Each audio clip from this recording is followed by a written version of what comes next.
இளைய நிலா பொழிகிறது, விடியும் வரை நினைகிறது.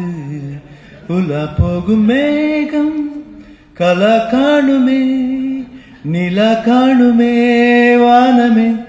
இளைய நிலா பொழிகிறது, விடையும் வரை நினைகிறது. Thank you. Wow, sir, wow. Absolutely loved it. Thank you so much. And Chennai நீங்க ஒரு வாட்டி வருமோ, நீங்க சொல்லியிருக்கீங்க யுவர் லவ் ஃபார் சென்னை எல்லாருக்குமே தெரியும். One thing you enjoy doing ரொம்பவே சென்னை வருமோனா என்னன்னு சொல்லுவீங்க? பீச். எனக்கு எந்த எப்போ வந்தாலும் அந்த மெரினா பீச் போகாம இருக்க முடியாது. I want to just go near the beach, play in the beach, because அங்க வந்து பழைய நினைவுகள் ரொம்ப இருக்கும். அப்பா எப்போ பிஸியா இருக்கும்போது after he comes back and see all is kids and almost அங்க வந்து ஒரு 35 cousins we were together இந்த கொடம்பாக்கம் வீட்டில். எல்லாரையும் கூட்டு போவாங்க. அந்த புகாரிஸ் ஹோட்டல்ல இருந்து பிரியாணி பார்சல் வரும், சமோசா வரும், அப்புறம் டீ வரும்.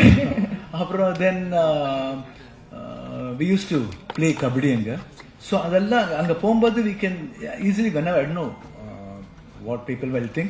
Whenever I see that mark of father on one side, we all adalla or tap tap tap tap and the flashes வந்துட்டு இருக்கு. It's not only in film, reality la kuda paakkum I can feel that. And when I go near the beach and play with the water, no, I feel the same vibe what I was doing that time. அப்புறம் பஜ்ஜி சாப்பிடுவோம். அந்த பஜ்ஜி சாப்பிடுவோம், அங்க உட்காந்து பஜ்ஜி சாப்பிடுவோம். அங்க ஒரு family இருக்குது, they became very close to us from 3, 4, 5 years ரொம்ப க்ளோஸ் ஆகும். And my wife also comes, even she used to go, அவங்க கூட பஜ்ஜி சுட்டுருக்காங்க. ஸோ அந்த நினைவுகள் எப்பயும் நான் மறக்க முடியாது. ஸோ வரும்போது எப்பயும் வரும்போது பீச், மெரினா பீச். ஆனா மெரினா பீச்சுக்கு இவ்வளோ இமோஷன்ஸ் உங்களுக்கு அட்டாச் ஆயிருக்குன்னு கேட்கவும் எங்களுக்கு ரொம்ப ஹாப்பியா இருக்கு.